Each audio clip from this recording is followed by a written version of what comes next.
Eh bien, bonsoir tout le monde, on se retrouve pour une nouvelle vidéo sur Solo Leveling Arise. J'espère que vous allez bien parce que moi ça va nickel. Aujourd'hui, on se retrouve pour une nouvelle vidéo du coup sur Solo Leveling pour aller analyser du coup Papy GG. Avant de commencer la vidéo, comme d'hab, n'oubliez pas de liker, commenter et de vous abonner et aussi à me soutenir via mon code créateur qui se trouve dans les commentaires ou dans la description. Ça m'aide énormément et à continuer plus tard aussi. Et moi, je vous dis tout simplement bon visionnage. Alors, Papy GG, du coup, il se trouve que nous l'avons eu une fois gratuit, voilà. Et apparemment, on va aussi l'avoir une autre fois gratuitement, donc C1. Voilà, donc c'est parfait parce que ça C1 est broken. Donc voilà, j'ai entendu ça, après ça reste à vérifier, je sais pas exactement par rapport à quoi, où on va pouvoir le récupérer, donc j'attends de voir. En tout cas, gardez vos invocations, si jamais vous voulez le C1, ça sert à rien d'invoquer, attendez justement d'avoir l'information pour confirmer. Et ensuite, une fois que, si vous voulez le C2, vous pouvez le pull jusqu'à C1 minimum. Si vous voulez le C3, vous pouvez le pull jusqu'à C2 minimum. Si vous voulez le C5, vous pouvez pull jusqu'au C4 minimum, histoire de toujours garder une constellation au cas où qui nous donne un Gon-I en plus, voilà, on sait jamais.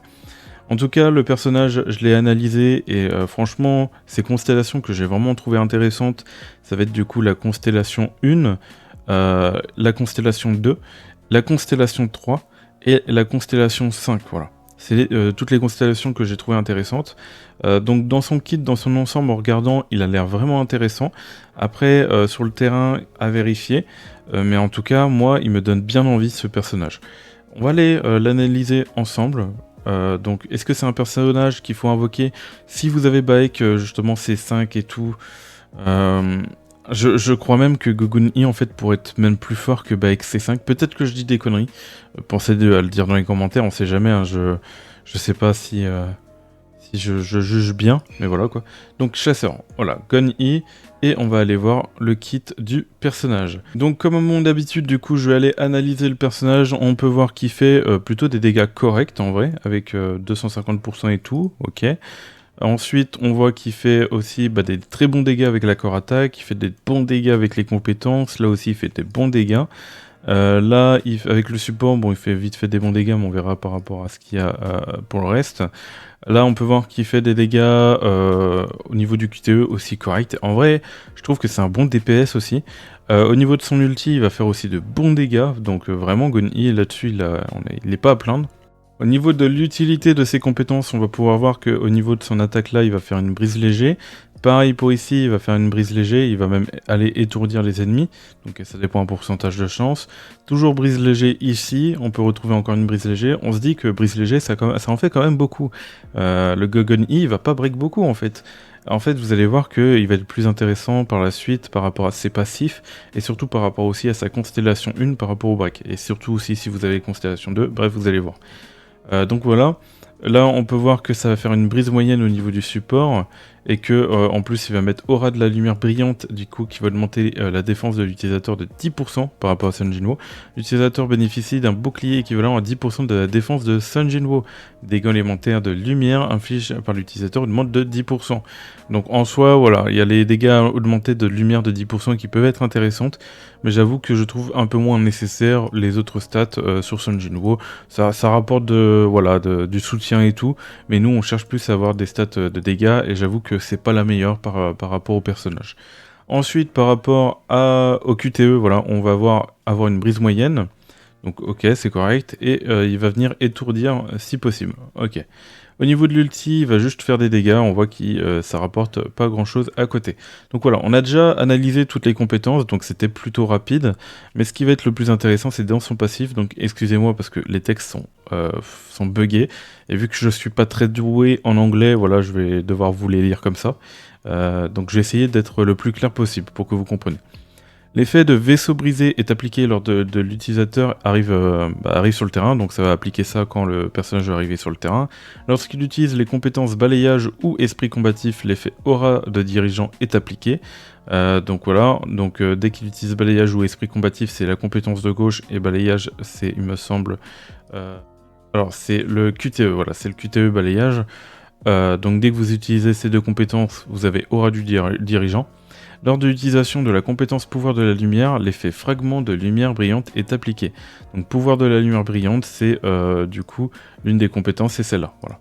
Et du coup, qu'est-ce que ça va appliquer tout ça? Donc quand il va arriver sur le terrain, ça va diminuer le taux de récupération de PV de 50%. Voilà. Donc il va récupérer moins de PV. Donc c'est un malus en soi. Ensuite, aura du dirigeant quand il va utiliser les deux compétences là, balayage et tout. Du coup, augmente la défense de l'utilisateur de 30%, et ça c'est assez énervé parce que du coup ça augmente aussi ses dégâts, sa défense, et ça améliore tout en général, donc on aime bien, voilà. L'utilisateur bénéficie d'un bouclier équivalent à 20% de la défense de Gogun-I, voilà.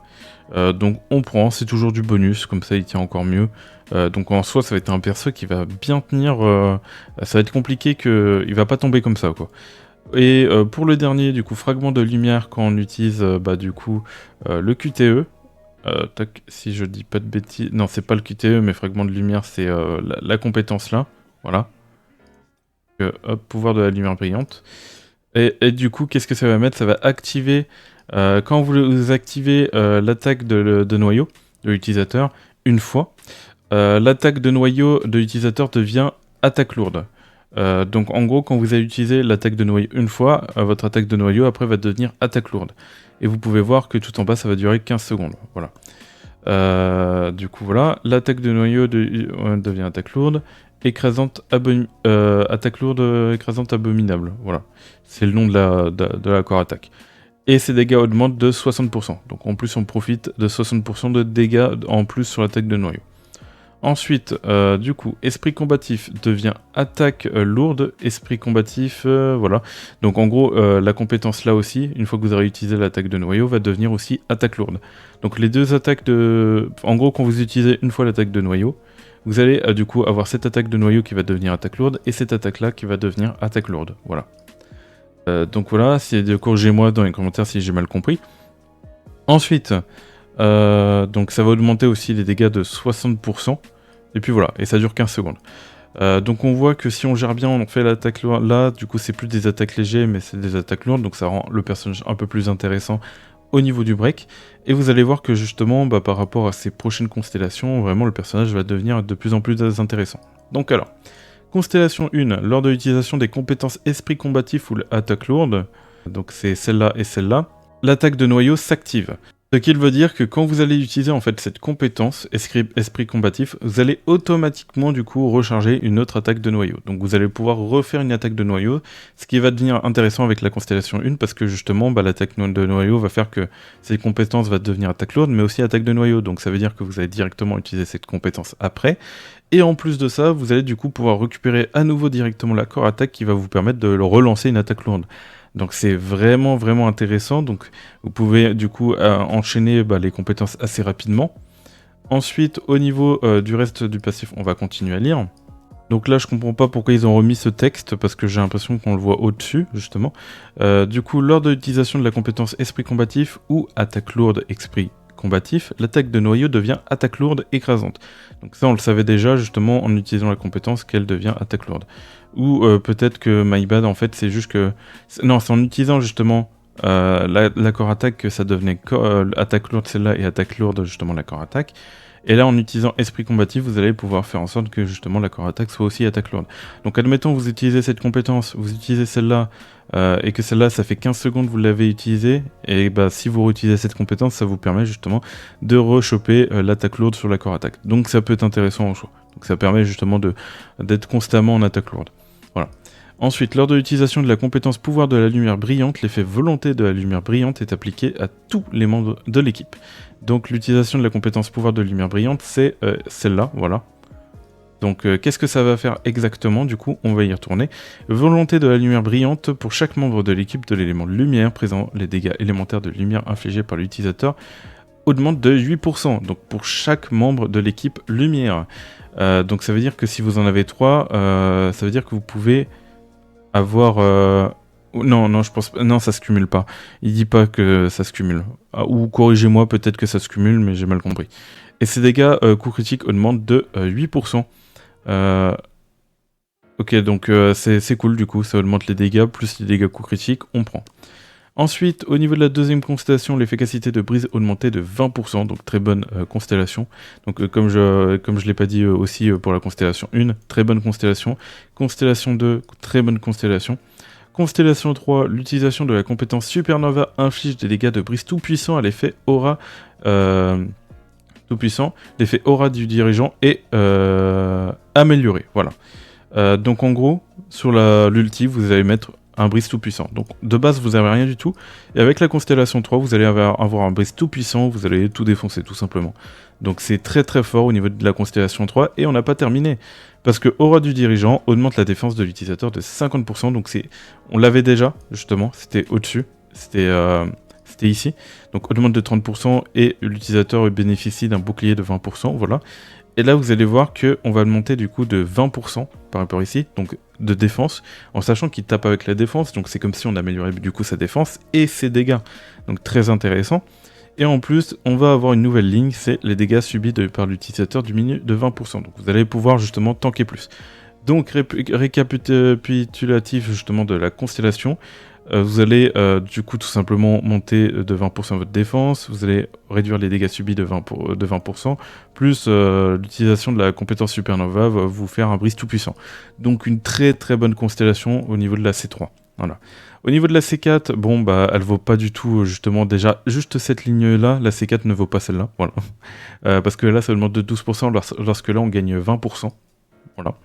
12%, c'est pas fou. C'est pas fou au niveau de la constellation 4. Et au niveau de la dernière constellation, les dégâts de la compétence Supernova augmentent de 60% lors de l'utilisation contre les cibles disposant d'une jauge de brise. Voilà. Donc en gros, si vous avez un ennemi qui a une jauge de brise, vous allez lui faire 60% de plus de dégâts. Donc intéressant.